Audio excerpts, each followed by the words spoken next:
Hi, everyone. Welcome back to Bufnagle the podcast, where we explore entertaining and enlightening discussions of the adventure of life and all things good. From science and technology to history and philosophy to leadership and success. We hope to give you a better understanding of the world and skills for everyone to pursue their own adventure.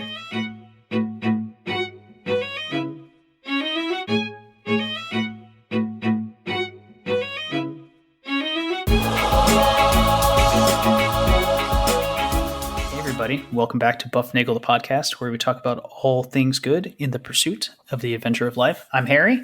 I'll be your co-host for this evening. I'd rather not say that I'm going to be the host for all time because I'll probably be I'll be a little bit busy over these next couple of weeks. Yeah, don't sign up for that gig. Yeah, otherwise I'm responsible, right? Yeah. No, so I'm here with Rafe. I think we've got a mailbag type of podcast today, right? Yeah, we got a little. We have a couple. Bufnagle podcast. A buff, but it's a veritable smorgasbord. It's a buffet, buffnagle buffet. Is that what we were trying to say? Sure. Yeah. Get as many B's and alliterations as you can. We got all sorts of things going on, but the most important thing we got going on is our great listeners. We are a global top 10% podcast because of our listeners, and they are phenomenal. And if you are one of them, because you're listening right now, then we encourage you to tell a friend to listen, and you will get a free episode. And hit the smiley star button, the 5-star button, the this is a great thing, you should be part of this button on that podcast machine you're listening. And like we say, share the love, share the buff, and all things good will happen to you. Harry, today we have it's kind of based upon feedback we've seen. I don't have any particular questions from people, but there's some recent episodes we talked about that people wanted a little bit more stuff on. Okay. And so we're gonna attack those, and we're gonna start with this AI thing that we did. I guess it was either last week or the week before. So recently we did an AI thing talking about artificial intelligence, and I've had some discussions with people about that since then. And you and I haven't talked because of the thing we're going to talk about at the end of this episode, the last little bit. All right. But we haven't had a chance to talk about since that has dropped and made its way out into the podcastiverse. But this AI thing is, well, we talked about it being Dumb and Dumber, right? Like it's taking the worst that mankind produces in a bad way and putting it together in a bad way, and it's not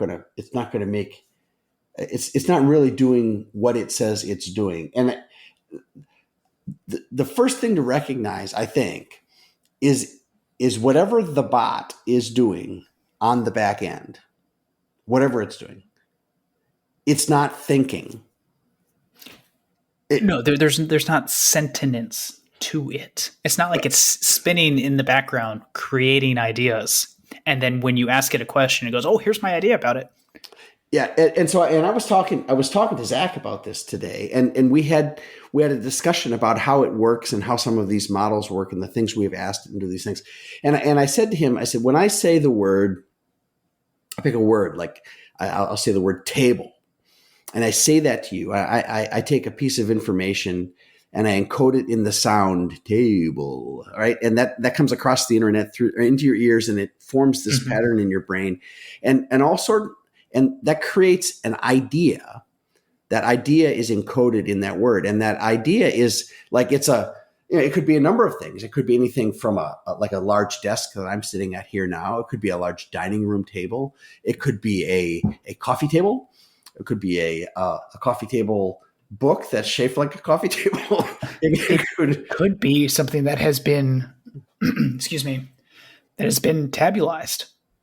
A table of numbers. A table of numbers. But all of those things are in that framework of the idea of a table. When I say that, and if there's an AI listening to this right now and encoding this conversation, it's not doing what you and I are doing.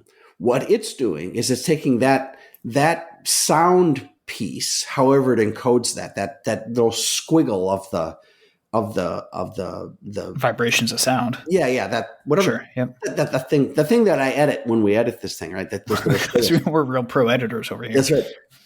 So, but it's taking that little chunk and it's mapping it into a multidimensional space, and then it's finding the things that are nearby it. Yes. According to some multidimensional metric. Okay.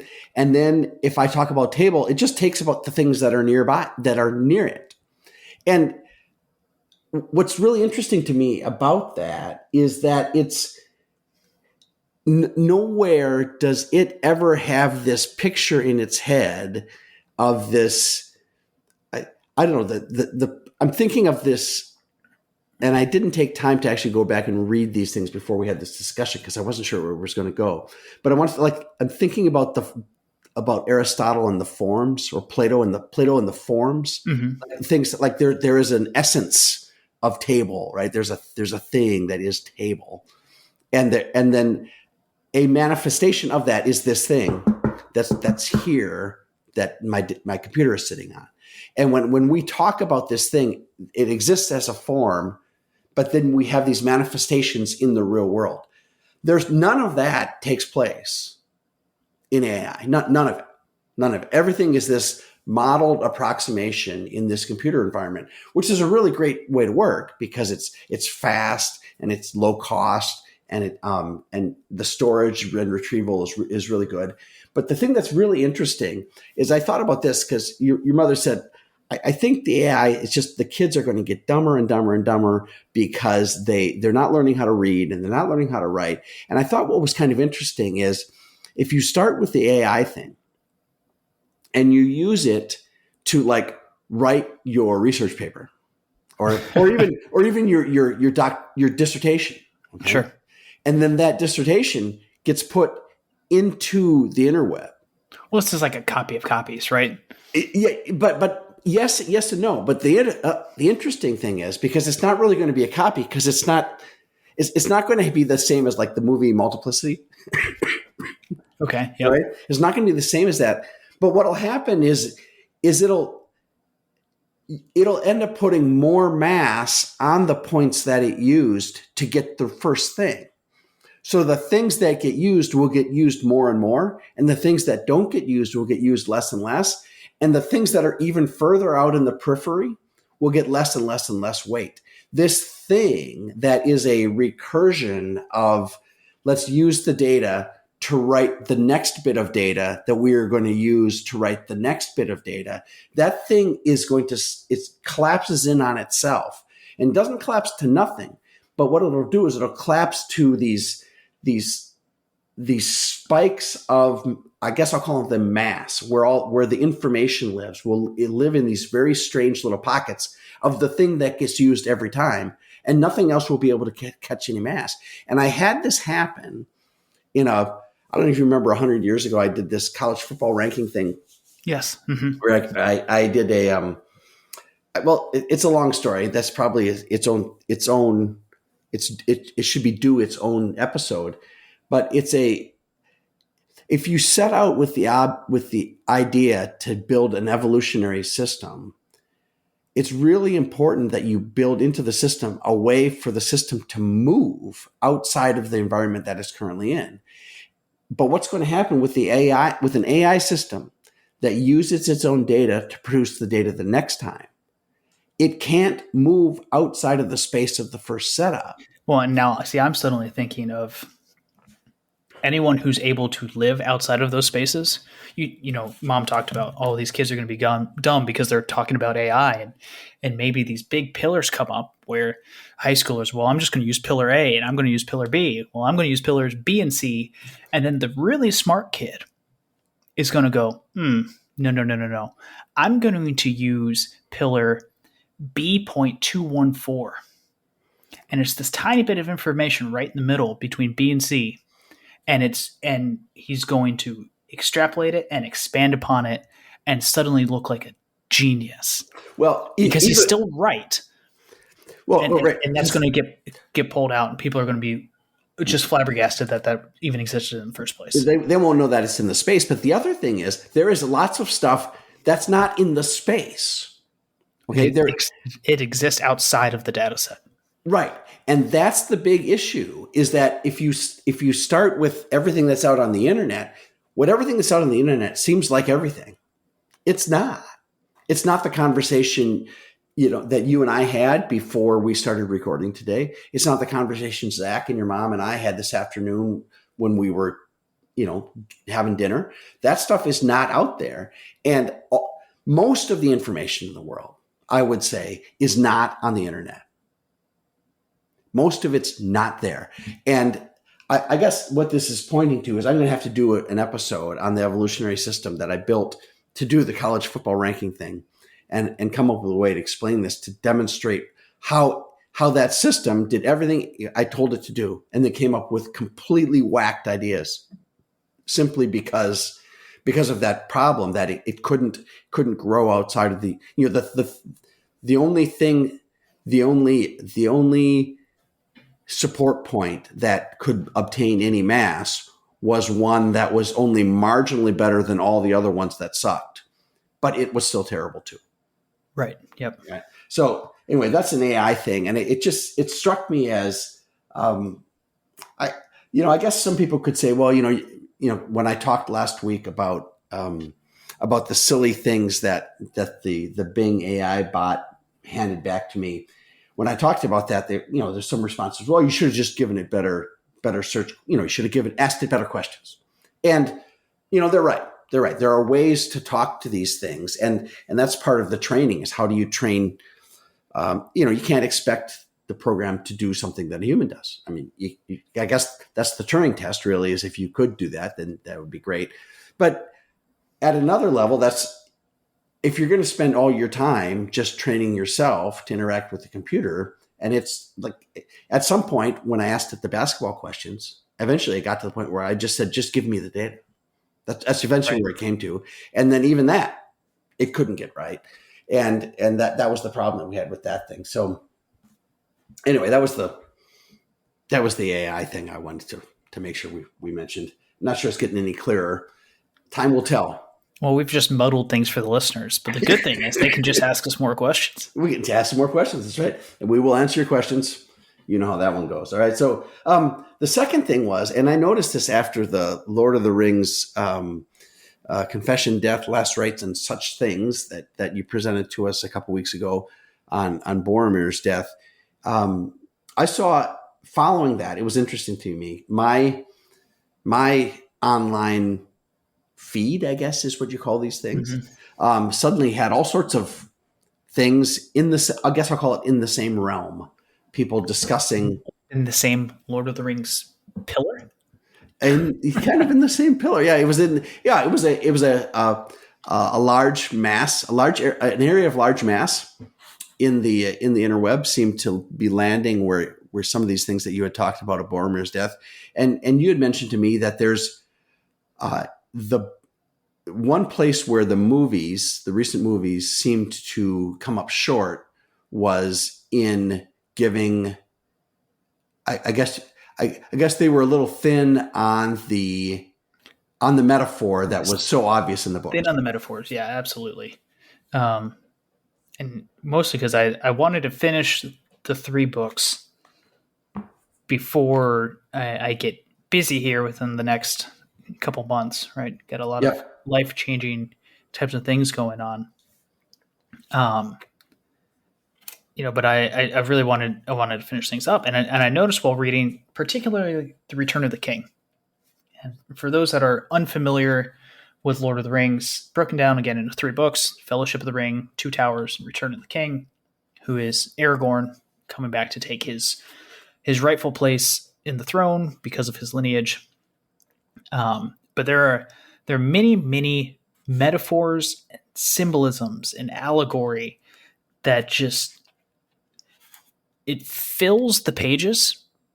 Whereas something, as good as the Lord of the Rings movies are, it just cannot compare. So I'm going to bring up just a couple of examples, and we talked about them pre-show. And we can if we get enough positive feedback, we can probably go into this in a little bit more depth, and I can read through things again. But the first thing I want to bring up is we talked about Boromir's death. Boromir had a brother named Faramir, who was injured in battle at the beginning of the third book.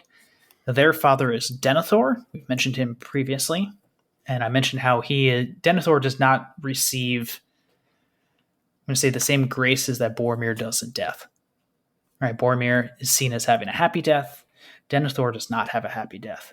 Well, he kind of goes off the rails at the end. He does go off the rails. He sees Faramir is on his deathbed and gives up all hope because the armies of Mordor are marching against Minas Tirith, his city, capital city of Gondor. And he's completely given up. He says, Faramir will not wake again. Battle is in vain. Why should we wish to live any longer? Why should we not go to death side by side? And this is actually reflected well in the movie with Denethor's madness, right? Descent into madness. But Gandalf, our first of three Christ figures, says to him, authority is not given to you, steward of Gondor, to order the hour of your death. And only the heathen kings under the domination of the dark power did thus, slaying themselves in pride and despair, murdering their kin to ease their own death. So they were being cowards. They're being cowards. And it also sounds like do not have so much pride that you think that you cannot recover from where you're at. And you and I've talked about this personally a whole lot. You and Father Heft and probably every other priest that's given us confession is like, well, yeah, your pride's too much. And then think, go ahead. Yeah, well, and that's the conversation we had, and it took me a long time to get my head around that. When I heard that when I was your age or younger, is this the idea that I just feel like I shouldn't be a sinner. Like, I mean, I just like, how can I be so bad as to make these mistakes and have these things happen? And the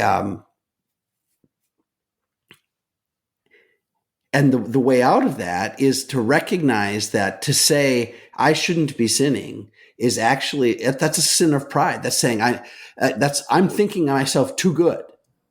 I'm so unflawed that I should not have issues. Right. And that's a sin of pride. And you can see that, pride is what are they, the mother or the father or whatever, pick your favorite adult progenitor there. Pride is the source of all the other sins. And it is amazing where it shows up, and it is a very difficult thing to get past. It will easily trick you into doing things that are not in your best interest. Yeah. So Denethor falls, right? He tries to burn the funeral pyre with Faramir still on it. Faramir is rescued by a man named Baragond, I believe is how you pronounce his name, who's not in the movies, right? So there's this whole thing with the guards and rescuing Faramir and healing Faramir, but again, not in the movies. Probably a good thing to add, but neither here nor there at this point in time. Second thing I want to talk about, and you've got some, I think, opinions and feelings that echo the internet writ large, is Samwise Gamgee is the hero of the Hobbit ring bearers. If you could be one of the characters, I mean, at least I don't know. Maybe that's just me. Maybe that's could be my pride coming through. If you could be any one of the characters, you want to be Sam. I mean, he's not without fault, but he is so close to being the guy you want to be. He's loyal, he's trustworthy, he's strong, he's brave, he's all of those things, and he's supportive. He's not the main guy. He's the, I don't know, what is he? He's the point guard that makes the pass, that doesn't make the layup, right? I mean, he's the one willing to do whatever he can to make sure that you reach your goals. Yeah, and that's the teammate, that's the friend you want to have. And it was pretty easy to see. I thought he was perfectly cast in those in the films, and I think he did such a great job of manifesting those virtues that, those are the big ones in my book. Is those I want to be Sam. That's who I want to be. Make me like Sam. Yeah, and I also want to point out, so in the books, Sam also puts on the ring. All right, so he's one of Right. the few individuals who actually puts on the ring and is tempted by Sauron and is tempted by evil. But Sam makes a very clear distinction in his mind about what his duty is, right? And that's really important. We've talked about it numerous times on the podcast. What is your duty? What are you here to do? Are you here to create or protect or to nourish or to help others flourish? And not everybody's role is a big role. Some people have smaller roles. And everyone brings something to the table. Right. No matter where you are in life, you bring something to the table. So I'm going to go ahead and read a couple of paragraphs here, actually. And this is, Sam has just escaped from Shelob. He has seen Frodo get stabbed and paralyzed and has now realized Frodo is actually alive. And he's trying to figure out, okay, so what am I going to do here? I have to go rescue Frodo. So he puts on the ring because he has to escape from the orcs. And at this point in time, he has taken it off. And I'll go ahead and read here. He says, he felt that he had from now on only had two choices: to forbear the ring, though it would torment him, or to claim it and to challenge the power that sat in its dark hold beyond the Valley of Shadows. Already the ring tempted him, gnawing at his will and reason. Wild fantasies arose in his mind, and he saw Samwise the Strong, hero of the age, striding with a flaming sword across the darkened land, and armies flocking to his call as he marched to overthrow Barad-dûr, which is where Sauron rests and observes everything. And then all the clouds rolled away, and the white sun shone, and at his command the Val of Gorgoroth, which is the big open plains in Mordor, became a garden of flowers and trees and brought forth fruit. And he had only to put on the ring and claim it for his own, and all this could be. In that hour of trial, it was the love of his master that helped most to hold him firm, but also deep down in him lived still unconquered his plain hobbit sense. He knew in the core of his heart that he was not large enough to bear such a burden, even if such visions were not a mere cheat to betray him.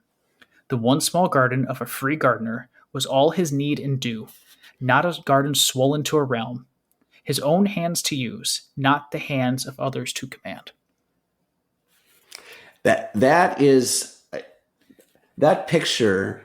There's so many pieces in there. I kind of wanted to go through this and say, and then hit the stop button with every little thing you say. Talk about every little clause in there. What did he say? He saw a vision of Samwise the Strong, right? And that kind of makes me think of like if that were like a Homer Simpson episode, you could see Homer as he's got a six pack or something, and just and he's got a cape on him or something, and then so he could he's presented, the ring presents him with, look, you could be this grand, you could have this glory of being the winner in battle. Or the ring says you could have this gigantic, all the plain, the fruited plain. Imagine the fruited plain with fruit ready just to be picked off of there. You could sit back and have everybody just harvest that for you. And Sam realizes that is not what he needs. What he wants, and what was the statement there? So he says, the one small garden of a free gardener was all his need and due, not a garden swollen to a realm, his own hands to use, not the hands of others to command. A small garden of a free man. To me, that's the thing. As I've gotten older, we all have. I think we all have those. I don't want to call them delusions because they're not. They may or may not be delusions. They may be just things to shoot at. It's like, everybody wants to be, everybody wants to be head coach. Everybody wants to be, the starting pitcher. Everybody wants to be the conductor of the orchestra, or the president of the country, or the leader of the UN, or what. Like, very few people say, I'm in charge of sanitation in the small town. That's my job. We have 3 trucks, and that's what I'm in charge of. It's not everybody's going to be senior VP of development. It's just not going to happen. And I think the idea of that small plot of a free man, that's I don't want to say that's as good as it gets, because there could be some things better. And maybe for you, it's a better, maybe you're called to be bigger than that. Frodo was called for something different, but Sam wasn't. And I think that's the thing that ties me to Sam, is that idea that, we would love to be a Joe Rogan podcast, but you know what? That's not where we're headed. All right. And I have no delusions of that. I just want a small plot for a free man. Yeah. And I think everybody's small plot is a little bit different, right? Everyone's small plot is not 4 yards by 4 yards, right? It varies by size. Experiences may vary, right? But you have to recognize Sam recognizes his duty. And it's spoken later, right, as they are climbing the slopes of Mount Doom. And Sam sees this. Ooh, let me pull up the page. And because at this point in time, they're both exhausted. They've gone without food for weeks or days. They're out of water. They're very, very close to the end, and the ring is legitimately pulling down on Frodo. And Sam looks at him and says, "I'd carry him if it broke my back, and I will." He says, "Come, Mr. Frodo, I cannot carry it for you, but I can carry you and it as well. So up you get. Come on, Frodo, dear. Sam will give you a ride. Just tell him where to go, and he'll go." So Sam recognizes my role is not to hold the ring or to bear the ring or to cast it into the fire. It is not. I was not assigned that duty. But my friend was. So it's my duty to make sure my friend does what he needs to do, because that's what love is recognizing what is best for the other person. As the other person. Right? And that's the thing. Is a lot of times we say, well, this is what's best for you because that's what would be best for me. Because if I was in your shoes, that's what I would want. It's like, no. If you were in my shoes as me, what would you need? And Frodo recognizes that those are different things. And so I just I don't know how you can't come away with thinking that Sam is the guy to be. And Sam is simply his he calls him his master, right? He calls him Master Frodo, because he is his master, right? Back in the Shire, Sam is his gardener. Yeah, he's the gardener. He is indebted. Like there's a definite hierarchy there. They're not equals. There's a master gardener relationship, and that is but that doesn't mean that there can't be filios there, that there can't be true brotherly love there. And I think it's great. I think it's a great thing. And I'm really glad you pulled up that line about small plot for a free man. I know that's not exactly how it went, but that's how I see it. So, and again, there are multiple things in the books with that kind of thing written that the movies just cannot portray. Well, I mean, and you can't blame blame the producers or the movie makers, because you have to do selective compression, and some stuff gets removed, and you try to stay true to the story, I guess. So that's right. All right. So the other thing is, well, January is birthday month here at the Buff, all right, because we both have some birthdays, and I just wanted to wish you a happy birthday, because I think on your birthday, I was not. Was I around on your birthday? You were gone? You had left already. Yes, we were. So there's a big trip. The part of the team here went and took a long trip over the last week and a half or so, and that's coming up in. That's going to be the topic of some episodes that are going to be coming up over the next several weeks. So you will hear all about the trials and tribulations and excursions of the Buff. As the Buff goes and learns some things firsthand that we normally only get to read about in books, and but birthdays are special days, and I to me that's an interesting thing. I had this book that I got when you were a kid, Harry, and I think I don't know. Did I ever make you read Tibalto and the Hole in the Calendar? Did I make you read that? You've tried to make me read it multiple times, and I think at this point I'm just not going to. Well, it's a story for I don't know, probably somewhere between 6th to 8th graders, something like that. And it tells the story of the hole in the calendar when Gregory the 13th took 10 days out of the calendar in 1583, I think. And there's it's the story of a boy living in Italy. His name is Tebaldo, and his family is big into birthdays. That's a thing. And his birthday's in that little window that gets pulled out. And his mom says, well, go talk to the Pope. So he goes, so it's a thing. Okay. But what was interesting to me is the story kind of ties together this kind of nice little family story with the idea of what's the issue with the calendar and the hole in the calendar, and what's and what life was like in the late 16th century in Europe. And it kind of puts those together. And this book is called Tibalto, Tibalto, and the hole in the calendar. And it's an easy story. Bring that name up to Jamie for if we're ever going to have Tibalto. Yes. Tibalto.